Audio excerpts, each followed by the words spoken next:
ఇందిరమ్మ ఇండ్ల గురించి అయితే చాలా మంది చాలా డౌట్స్ అయితే అడుగుతున్నారు. అయితే ఈ డౌట్స్ అన్నీ క్లియర్ చేద్దామని మళ్ళీ అయితే నేను మీ ముందుకైతే వచ్చిన. ఇక మళ్ళీ మన డౌట్స్ అన్నీ క్లియర్గా మాట్లాడుకుందాం. ముందుగా అయితే మన ఛానల్ని అయితే ఇంకా లైక్ చేయకపోతే లైక్ చేయరి, సబ్స్క్రైబ్ చేసుకోకపోతే సబ్స్క్రైబ్ చేసుకోర్రి, ఫాలో కొట్టకపోతే ఫాలో కొట్టుర్రి. ఎందుకంటే మనం ఏ వీడియో చేసినా కానీ మీ ముందుగా అయితే గంట కొట్టినట్టు నోటిఫికేషన్ అయితే వచ్చేస్తుంది అనమాట. మీరు ఫాలో సబ్స్క్రైబ్ చేసుకుంటే ఇంకా లైక్ చేయడం వల్ల చాలా మందికి రీచ్ అవుతుంది. ఇక తెలియని వాళ్ళకి కూడా తెలుస్తుంది అనమాట. ఇంకా మీ డౌట్స్ ఏమైనా ఉంటే కనుక కామెంట్ సెక్షన్లో కంపల్సరీగా రాయరి, మళ్ళీ దాని గురించి మళ్ళీ వీడియో అయితే చేస్తా. అయితే మనం ఈ వీడియోలో మాట్లాడుకునేది ఏంటి అంటే కనుక, ఇప్పుడు చాలామంది యూట్యూబ్లో కొంతమంది వీడియోస్ చేస్తూ ఉన్నారు. ఇందిరమ్మ ఇండ్లకి అప్లై చేస్తే మనకున్న ఉచిత పథకాలు ఏవైతే ఉంటాయో అవి అస్సలు ఉండవో, అవి క్యాన్సిల్ చేస్తారు, వచ్చే ఉచిత పథకాలు కూడా రావు అని చెప్పేసి చాలామంది అంటున్నారు. అయితే ఈ ఉచిత పథకాల గురించి అయితే మాట్లాడుకుందాం. అయితే ఇందిరమ్మ ఇండ్లు అప్లై చేసుకుంటాం కదా, అప్లై చేసుకున్న దానికి ఈ ఉచిత పథకాలకి ఏ సంబంధము లేదు. ఉచిత పథకాలే, ఇందిరమ్మ ఇండ్లే. ఇక వచ్చే ఫేక్ న్యూస్ కానీ అందరూ చెప్పే మాటలు కానీ మీరు ఈని అనవసరంగా అవి మైండ్ ఖరాబ్ చేసుకొని అప్లై చేయకుండా అయితే ఉండకూడదు. ఖచ్చితంగా మీరు ఇల్లు లేకపోతే కనుక మీరైతే మీ సేవకు అయితే అప్లై చేసుకోరు. ఉచిత పథకాలకి దీనికి ఎటువంటి సంబంధం లేదు. ఉచిత పథకాలు రావు అనేది కూడా అబద్ధం అనమాట. ఉచిత పథకాలు ఇప్పుడు మనకి కరెంటు బిల్లు ఉంటుంది కదా, కరెంటు బిల్లు వస్తుంది, ఇంకా మహాలక్ష్మి పథకం అని ఇంకా ఉచిత పథకాలు ఉంటాయి కదా, అవన్నీ ఖచ్చితంగా వచ్చేటి ఏమవుతున్నాయో. ఇందిరమ్మ పథకాలకి దీనికి సంబంధం లేదని అయితే ఫస్ట్ పాయింట్. ఇంకా సెకండ్ పాయింట్ వచ్చేసి 6 లక్షలు ఎట్లా కట్టాలి, ఎలా కట్టాలి, 6 లక్షలు ఇల్లు ఎట్లయితుంది అని చెప్పేసి అడిగారు. సో 5 లక్షలు గవర్నమెంట్ సబ్సిడీ ఇస్తుంది, ఇంకా 6 లక్షలు వచ్చేసి మనం కట్టుకుంటున్నాం. అయితే ముందుగా ఫస్ట్ ఏం చేస్తున్నాం, మీ సేవలో 100 రూపాయలు కట్టి మనం 10,000 అడ్వాన్స్ లాగా బుకింగ్ చేసుకొని ఫామ్ అయితే ఫిల్అప్ చేసి మీ సేవలో అప్లికేషన్ పెట్టుకుంటున్నాం. అంటే 10,000 మనం బుకింగ్ అమౌంట్ అది. ఇంకా 5,90,000 రూపాయలు మాత్రమే మనం కట్టాలి. ఇంకా ఎట్లా కట్టాలంటే కనుక ఇట్లా 3 నెలలకు ఒకసారి, 3 నెలలు. ఇప్పుడు మనం గవర్నమెంట్ ఇందిరమ్మ ఇండ్లు వస్తాయి కదా, మనము పని చేసి బేస్మెంట్ లేపినప్పుడు ఇన్ని పైసలు, బేస్మెంట్ గోడలు లేపినప్పుడు గిన్ని పైసలు, ఇట్లా సగం బిల్లులు వేస్తూ ఉంటుంది కదా గవర్నమెంట్. గట్లనే ఇప్పుడు మనం ఏవైతే ఇల్లు కోసం అయితే మనం 6 లక్షలు కట్టాలనుకుంటున్నామో గా పైసలు కూడా 3 నెలలకు ఒకసారి, 4 నెలలకు ఒకసారి అట్లా 1,00,000, 2 లక్షలు ఒకసారి, 1,00,000 ఒకసారి అట్లా కట్టాలన్నమాట. మొత్తం ఇల్లు అయిపోయేసరికల్లా 1,00,000 కట్టేసారనమాట. ఇక గట్లా కట్టడం వల్ల ఇక 6 లక్షలు అయితే ఈజీగా క్లియర్ అయిపోతాయి. దీనికి టెన్షన్ ఏం లేదు. ఇప్పుడు ఈ 6 లక్షలు ఎట్లా జమ చేసుకోవాలి అని చెప్పేసి కూడా అనుకుంటారు. మీ పేర్ల మీద ఎటువంటి ఆస్తులు లేకపోయినా, మీకు ఇంకా ఇల్లు అనేది లేదు, ఇంకా మనకు ఖచ్చితంగా అప్లై చేసుకుంటే ఇల్లు మనకు వస్తుంది, మనం ఏదో ఎటువంటి ఏం లేవు కదా అనుకున్నట్లు మీరు ఎప్పుడైతే బుకింగ్ అమౌంట్ కడతారో బుకింగ్ అమౌంట్ కట్టినప్పటి నుంచి మీరు పైసలు జమ చేసుకోరు. ఎందుకంటే ఈ 1,00,000 ఇండ్లు సంవత్సరంలో కట్టేస్తారంట మనోళ్ళు. ఫస్ట్ 1,00,000 ఇండ్లు కట్టిన తర్వాత మిగతా ఏరియాలలో అయితే ఇస్తారంట. ప్రస్తుతం ఒక 16 ఏరియాలు అయితే పెట్టారు కదా, ఇంకా 16 ఏరియాలు ఇంతకుముందు వీడియోలో కూడా చెప్పిన. దానిలో ముఖ్యమైన మెయిన్ చెప్తే ఇన్నుండ్రి. Jubilee Hills, Rayadurgam, KBHP, Malakpet, Nampally, Mahendra Hills, ఇంకా బీరంగూడ సైడు, ఇక ఇట్లా ఈ ఏరియాలలో అయితే కడతారంట. ఇక ఈ ఏరియాలలో ఎవరెవరైతే నివసిస్తున్నారో ఇక వాళ్ళు ఆ ఇప్పుడు పటంచెరులో ఉన్న వాళ్ళు పటంచెరు నియోజకవర్గంలోనే అప్లై చేసుకోవాలి. అంటే 15 సంవత్సరాలు ఈ సిటీలో నివసించి ఉండాలి. ఆధార్ కార్డు డీటెయిల్స్ కూడా అన్నీ ఇక్కడ సైడే ఉండాలన్నమాట. గసుంటోళ్ళకు గీ ఇల్లు అయితే వస్తుంది. ఇక కిరాయిలు కట్టుకోవడం కంటే గీ 6 లక్షలు పెట్టి గీ ఇల్లు కొనుక్కోవడం బెస్ట్ అని నా ఒపీనియన్ వల్ల. మీరేమంటారో కామెంట్లు అయితే రాయిరి. ఇంకేమో డౌట్ అడిగిరు, లొకేషన్స్ చెప్పేసిన, ఉచిత పథకాలు చెప్పేసిన, 6 లక్షలు గురించి కూడా చెప్పేసిన. ఇక లోన్స్ గురించి కూడా ఇంతకుముందు వీడియోలో కూడా చెప్పిన. ఆ లోన్స్ గురించి కూడా ఒకసారి వీడియో చూడురి. లోన్స్ అయితే ఖచ్చితంగా వస్తాయి అంట. ఖచ్చితంగా 10 ఏళ్ళ ఇంట్లో ఉండాలి, లోన్ కూడా పెట్టుకోవచ్చు.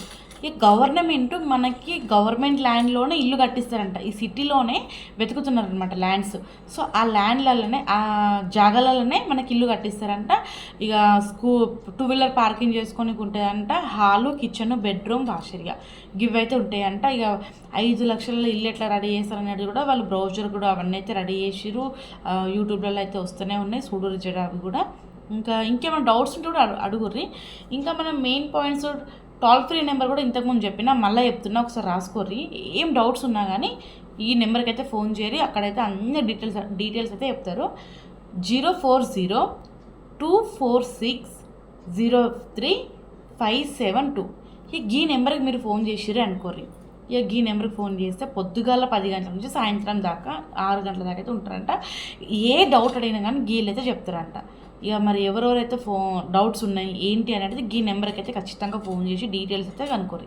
ఇంకా చాలామంది ఏం అడుగుతున్నారంటే, ఇప్పుడు ఇందిరమ్మ ఇండ్ల కోసం అని చెప్పేసి ఇంకా వేరే వెబ్సైట్లలో కూడా గిట్లా వస్తుంది కదా, మరి అలా అడగవచ్చు అంటే అది తప్పు. అడగకూరి, సైబర్ నేరగాలు ఎక్కువైపోయారు. అటువంటి దాంట్లలో దూరకూరి.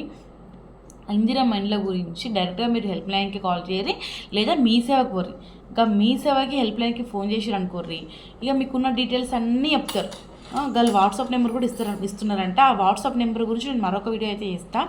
ఆ వాట్సాప్ నెంబర్ ఇంకా మన దగ్గర లేదనమాట. సో గౌతమ్ సార్ అయితే చెప్పిండు మన ఇందిరమ్మ ఇండ్ల గురించి. ఇక సార్ అయితే ఫుల్ డీటెయిల్స్ అయితే ఇచ్చిండనమాట. ఎవరెవరో ఇల్లులు కట్టిస్తాము, ఎవరెవరో ఇల్లులు అప్లై చేసిస్తాము, మాకు ఇన్ని పైసలు అన్ని పైసలు ఉన్నాయి అంటారు. అవన్నీ ఏం ఇయ్యకూరి అని చెప్పేసి కూడా అన్నాడు అనమాట. అట్లా ఏం చేయకూరి. ఇంకా మోస్ట్ ఇంపార్టెంట్ డౌట్ ఏంటి అంటే, 10,000 కడతాం కదా, మరి ఒకవేళ ఇల్లు రాదు కదా, అప్పుడు మన పైసలు మనకు వస్తాయా అని కూడా అడిగారు. 10,000 కట్టిరే అనుకోర్రి. మీరు Google pay, PhonePe, net banking ఇట్లా ఇటువంటి దాంట్లోకి అయితే పేమెంట్ చేస్తారో, మళ్ళీ గదే మీకు ఒకవేళ ఇల్లు రాలేదే అనుకోర్రి, అదే మీరు ఏ అకౌంట్ నుంచి అయితే డబ్బులు కడతారో గా అకౌంట్కి అయితే పైసలు అయితే వచ్చేస్తాయి. ఎవరైతే పైసలు కడుతున్నారో గాలు మీ సొంత అకౌంట్ నుంచి అయితే పైసలు కట్టుకోరు.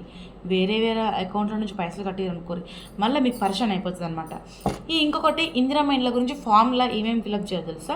మీ ఇంటి పేరు, మీ ఆయన పేరు, మీ ఇంట్లో పిల్లల పేరు, అడ్రస్, పిన్ కోడ్, మళ్ళీ ఏంటి ఆధార్ కార్డ్ అయితే కంపల్సరీగా పెట్టాలన్నమాట. ఇంకా ఇంతకు మించి మీ ఇన్కమ్ సర్టిఫికేట్స్ కానీ, మీ క్యాస్ట్ సర్టిఫికేట్ కానీ, మీవి ఇంకా ఎక్స్ట్రా డీటెయిల్స్ అయితే ఉంటాయి, అవి ఏవి అడగట్లేదు అనమాట. ఈ డీటెయిల్సే పెట్టి అప్లై చేయాలన్నమాట. ఇంకేం అడిగారంటే, అది ఎంత ఆదాయం ఉండాలి ఇందిరమ్మ ఇండ్లు అప్లై చేయడానికి ఎంత ఉండాలి మనకి. ఇప్పుడు 50,000 నెలకి 50,000 లోపు ఎవరైతే సంపాదిస్తున్నారో సంపాదించేటోళ్ళు ఇందిరమ్మ ఇండ్లకి ఎలిజిబుల్ అనమాట. ఇక 50,000 పైన సంపాదించేటోళ్ళు ఇందిరమ్మ ఇండ్లకి ఎలిజిబుల్ కాదు. సో 50,000 లోపు ఎవరైతే సంపాదిస్తున్నారో గాళ్ళు అయితే ఖచ్చితంగా మీరు ఇల్లు అప్లై చేసుకోర్రి. ఇక ఆ ఇల్లుకి కట్టే 6 లక్షలకి ఇక జమ చేసుకుంటూ వర్రి. ఇంకేంది అంటే గింతే. ఇవే వివరాలు అయితే చెప్తున్నా. మళ్ళీ ఇంకేమైనా డౌట్స్ ఉంటాయి కనుక ఖచ్చితంగా అయితే అడుగుర్రి. ఇక లోన్స్ అయితే వస్తాయని చెప్పేసిన, ఇక మీ ఆదాయం విషయం గురించి కూడా చెప్పేసిన.